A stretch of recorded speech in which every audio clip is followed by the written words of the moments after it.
Voilà, chers enfants, chères familles, je suis heureux de vous retrouver à nouveau pour partager ensemble la parole de Dieu de ce dimanche. Alors, vous avez remarqué une différence par rapport à la semaine dernière. Mais laquelle? Oui, je suis en blanc. Vous avez vu, la semaine dernière, j'étais en vert. Et je suis en blanc aujourd'hui parce que ce dimanche, nous célébrons la fête du Christ, roi de l'univers. Eh bien, figurez-vous que c'est le dernier dimanche de l'année liturgique. Dimanche prochain, nous commencerons une nouvelle année, nous entrerons dans l'Avent.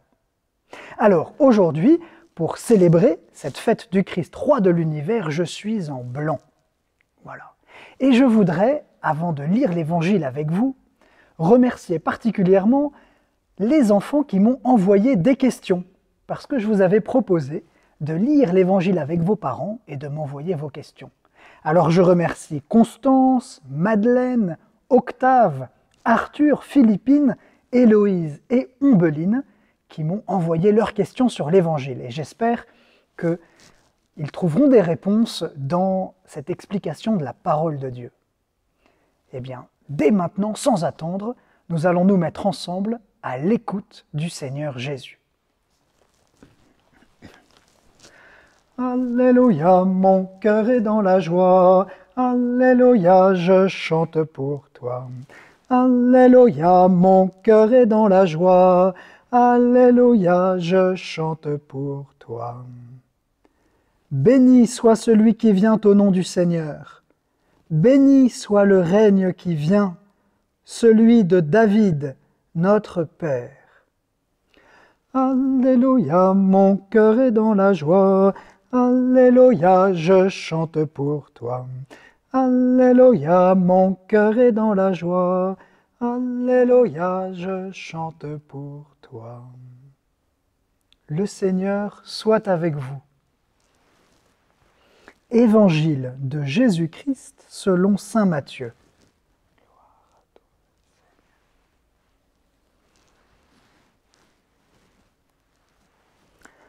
En ce temps-là, Jésus disait à ses disciples : « Quand le Fils de l'homme viendra dans sa gloire, et tous les anges avec lui, alors il siégera sur son trône de gloire. Toutes les nations seront rassemblées devant lui. Il séparera les hommes les uns des autres, comme le berger sépare les brebis des boucs. Il placera les brebis à sa droite et les boucs à sa gauche. Alors le roi dira à ceux qui seront à sa droite : Venez, les bénis de mon Père, recevez en héritage le royaume préparé pour vous depuis la fondation du monde. Car j'avais faim, et vous m'avez donné à boire. J'étais un étranger, et vous m'avez accueilli. J'étais nu, et vous m'avez habillé. J'étais malade, et vous m'avez visité. J'étais en prison, et vous êtes venus jusqu'à moi. Alors les justes répondront : Seigneur, quand est-ce que nous t'avons vu ? Tu avais donc faim, et nous t'avons nourri. Tu avais soif, et nous t'avons donné à boire. Tu étais un étranger, et nous t'avons accueilli. Tu étais nu, et nous t'avons habillé. Tu étais malade ou en prison. Quand sommes-nous venus jusqu'à toi ? Et le roi leur répondra : Amen, je vous le dis. Chaque fois que vous l'avez fait à l'un de ces plus petits de mes frères, c'est à moi que vous l'avez fait. Alors il dira à ceux qui seront à sa gauche : Allez-vous-en loin de moi, vous les maudits, dans le feu éternel préparé pour le diable et ses anges. Car j'avais faim, et vous ne m'avez pas donné à manger. J'avais soif, et vous ne m'avez pas donné à boire. J'étais un étranger, et vous ne m'avez pas accueilli. J'étais nu, et vous ne m'avez pas habillé. J'étais malade et en prison, et vous ne m'avez pas visité. Alors ils répondront eux aussi, « Seigneur, quand avons-nous vu avoir faim, avoir soif, être nus, étrangers, malades ou en prison, sans nous mettre à ton service ?» Il leur répondra, « Amen, je vous le dis. Chaque fois que vous ne l'avez pas fait à l'un de ces plus petits, c'est à moi que vous ne l'avez pas fait. » Et ils s'en iront, ceux-ci au châtiment éternel et les justes à la vie éternelle. Acclamons la parole de Dieu. Louange à toi, Seigneur Jésus.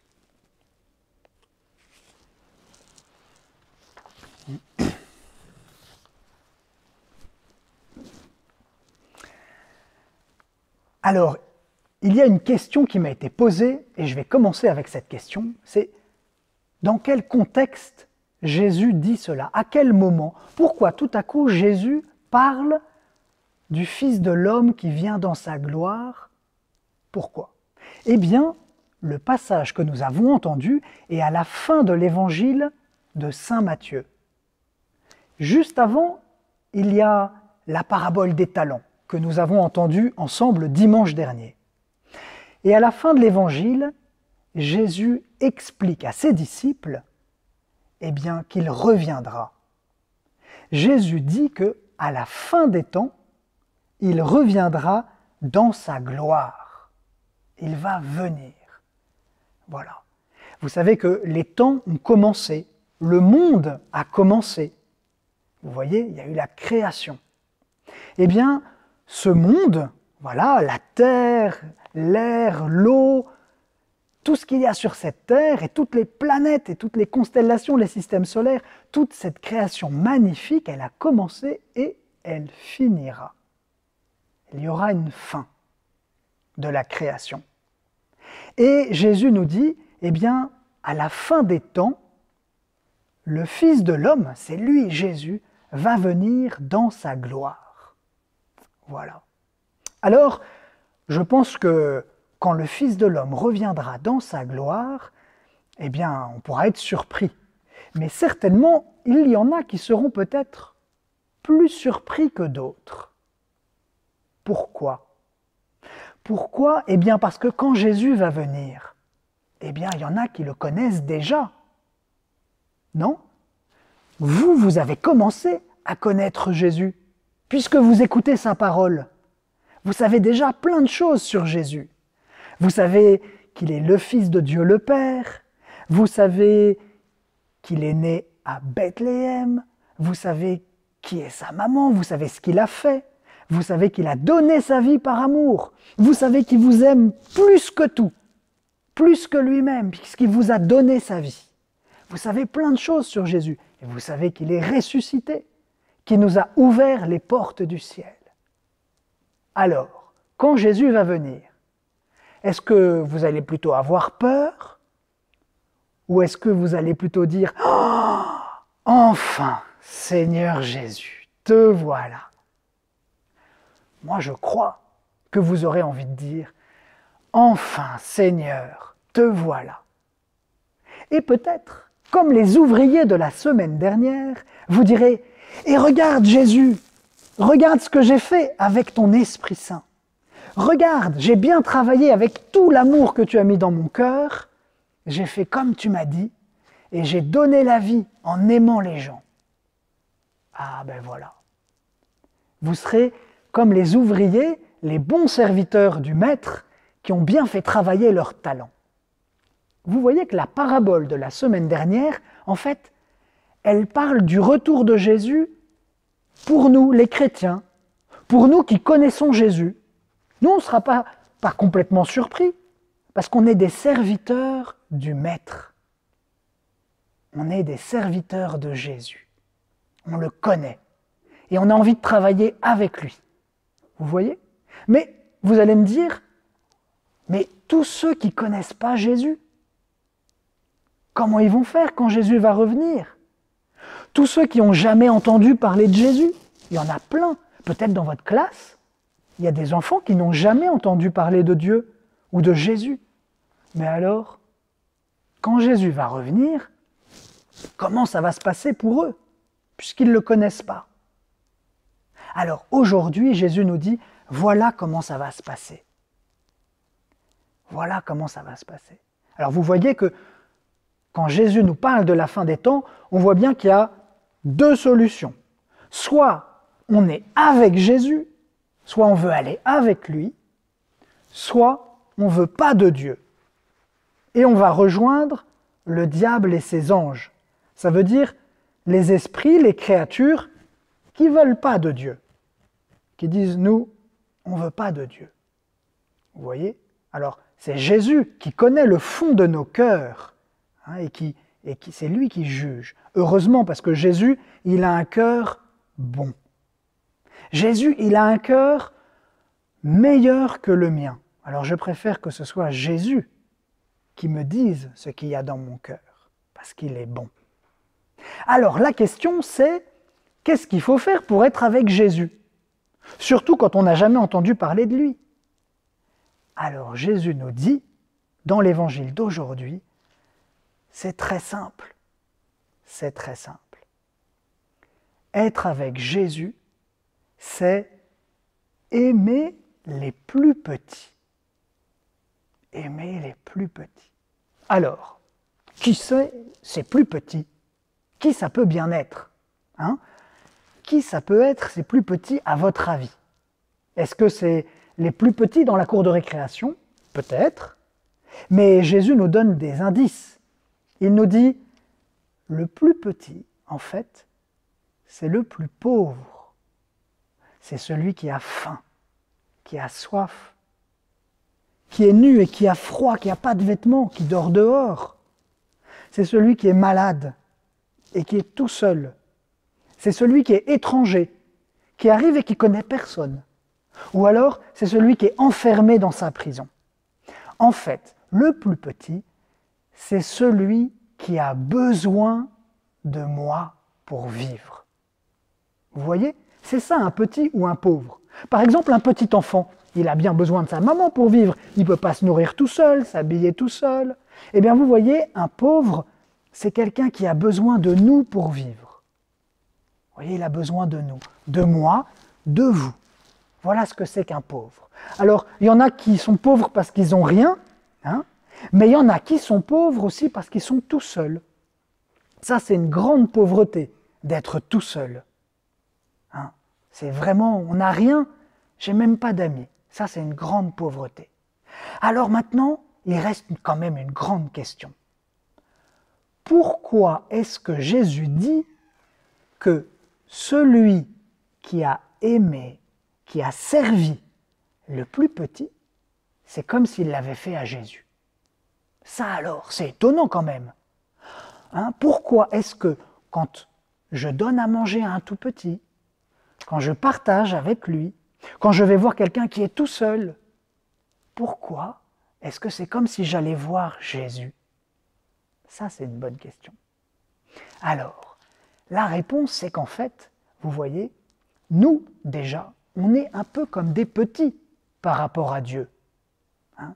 Parce que nous, on a besoin de lui pour vivre, donc on est un peu comme des petits et des pauvres. On a besoin de l'amour de Dieu. Eh bien, en fait, aller vers les petits, c'est faire comme Dieu. Ça, c'est la première raison. Aller vers les plus petits, aller vers les plus pauvres, c'est faire comme Dieu. Dieu, qu'est-ce qu'il fait? Il se penche sur les petits. Voilà, il vient vers nous. Vous voyez? Alors, si on fait ça, je comprends que je fais comme Dieu. La deuxième raison, c'est que Dieu, non seulement il se penche vers les petits, mais il veut tellement être avec nous, les petits, qu'en fait, il s'est fait lui-même tout petit. Il est descendu, il est venu se mettre à notre hauteur pour être avec nous. Ça, c'est incroyable. Donc Jésus, c'est Dieu qui s'est fait homme avec les tout petits. Parce que Jésus, regardez, Jésus, il est né, il a eu besoin de sa maman. Marie l'a aidé à s'habiller, c'était un petit. Jésus aussi, eh bien parfois, quand il était grand, hein, adulte, il a eu soif et il a demandé à quelqu'un, s'il te plaît, donne-moi à boire. C'était à la Samaritaine. Et même Jésus, ce jour-là, on nous dit qu'il était fatigué. Il était fatigué. Donc Jésus, vous voyez, il a eu faim, il a eu soif, il a été fatigué. Est-ce que Jésus a été en prison? Oui, Jésus a été en prison. Il a été arrêté et il a passé toute une nuit en prison. Jésus même, eh bien, il a été torturé et on s'est moqué de lui. Et là, Jésus était vraiment comme un petit qui a besoin qu'on vienne vers lui. Et Jésus, sur la croix, il s'est fait le plus petit qui puisse être. Quelqu'un qui n'a plus rien. On lui avait pris ses vêtements. On lui avait tout pris. Pourquoi Jésus s'est fait tout petit? Pour être avec nous, les petits, et pour que nous aussi, on ait envie d'être avec lui. Parce que quand je vois que Jésus me dit « S'il te plaît, toi qui m'écoutes, j'ai soif de ton amour, viens m'aimer. » Alors vite, j'ai envie d'aller vers Jésus pour l'aimer. Vous voyez? Jésus, en se faisant petit, eh bien, il nous invite à venir vers lui. Voilà. Donc c'est pour ça que Jésus, il s'est fait tout petit avec les petits, et que moi, ou vous, quand vous faites comme lui, et que vous allez voir les plus pauvres et les plus petits, vous allez retrouver Jésus. Et quand vous rendez service, ou que vous allez tenir compagnie, ou jouer avec un petit qui est tout seul, vous voyez, vous êtes en train de rejoindre Jésus et de faire comme Jésus. Voilà, c'est ça le secret. Et ça, on peut le faire dès maintenant. Voilà. Alors, on peut demander à Jésus, parce que nous, c'est vrai que aimer les petits, ben, parfois on a du mal quand même. Hein? On a du mal. Parce que parfois, on les voit même pas. On n'a même pas vu qu'il y avait quelqu'un qui était tout seul dans la cour de récréation. On n'a même pas vu qu'il y avait quelqu'un devant notre immeuble qui demandait un peu de nourriture. On n'avait pas vu qu'il y avait quelqu'un en prison qui aimerait tellement, tellement qu'on vienne lui rendre visite. Ou une personne âgée, toute seule. On ne les voit même pas. Alors on peut demander à Jésus de nous apprendre à faire comme lui, de nous apprendre à aimer comme lui. Et d'abord, de nous apprendre à regarder. Alors voilà ce que je vous propose, chers enfants. Vous allez demander à Jésus, « Seigneur, apprends-moi à voir les petits et à venir vers eux. » D'accord? Vous allez demander, faire cette prière, vous pouvez même la faire tous les soirs.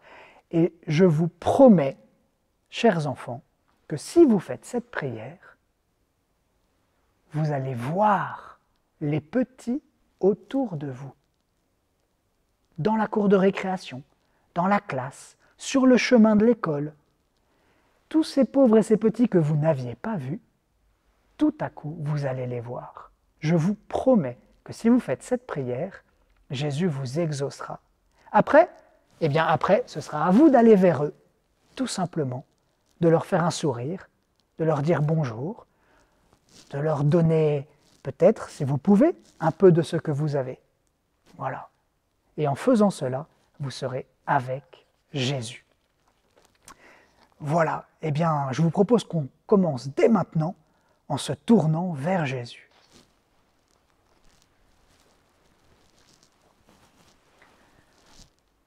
Seigneur Jésus, sur la croix, tu t'es fait le plus petit, le plus seul, pour être avec nous, qui sommes des petits et qui avons besoin de toi. Jésus, apprends-moi à voir autour de moi tous ceux qui ont besoin des autres pour vivre. Apprends-moi à voir les gens qui sont seuls. Apprends-moi à voir les gens qui sont tristes. Apprends-moi à voir les gens qui manquent de quelque chose.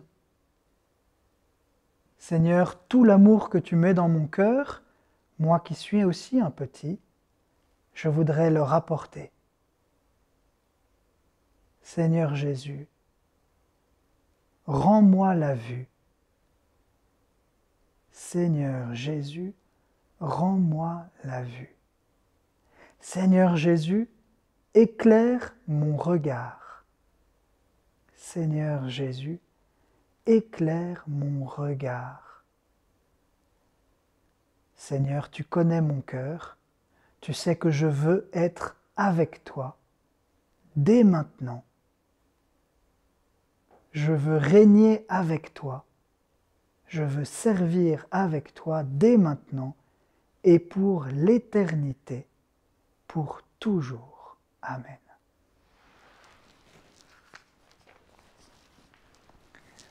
Le Seigneur soit avec vous, que Dieu Tout-Puissant vous bénisse et vous garde, le Père et le Fils et le Saint-Esprit. Amen.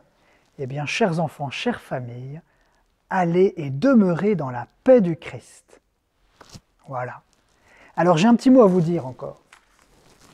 Avant de vous quitter, voilà, je voudrais vous dire que la semaine prochaine, à nouveau, je vous proposerai un commentaire de l'Évangile et que, si vous le souhaitez, vous pouvez m'envoyer vos questions. Voilà. Alors, à mon adresse mail, augustin.bourg@gmail.com, et donc vous pouvez lire l'Évangile avec papa, avec maman, avec votre grand frère ou votre grande sœur, et puis, ensuite, vous réfléchissez, vous essayez de comprendre et vous m'envoyez vos questions. Et puis j'avais une deuxième chose à dire, c'est que dimanche prochain, après-demain, dimanche prochain, ce dimanche du Christ roi, il y a 11 enfants de la paroisse qui, normalement, auraient dû faire leur première communion, recevoir Jésus dans leur cœur pour la première fois.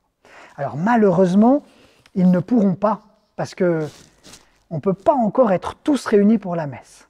J'espère très bientôt, mais pas encore. Alors, eh bien, je voulais leur dire à ces 11 enfants, à Cesare, Anna, Paul, Mathilde, Eva, Élie, Françoise, Juliette, Ruben, Pauline et Margot, je voulais leur dire que je pensais bien à eux, que dimanche particulièrement je prierai pour eux, et qu'on peut tous prier pour eux, pour qu'ils aient de plus en plus envie d'accueillir Jésus, ils aient de plus en plus soif de l'amour de Jésus, et qu'ils puissent très vite le recevoir.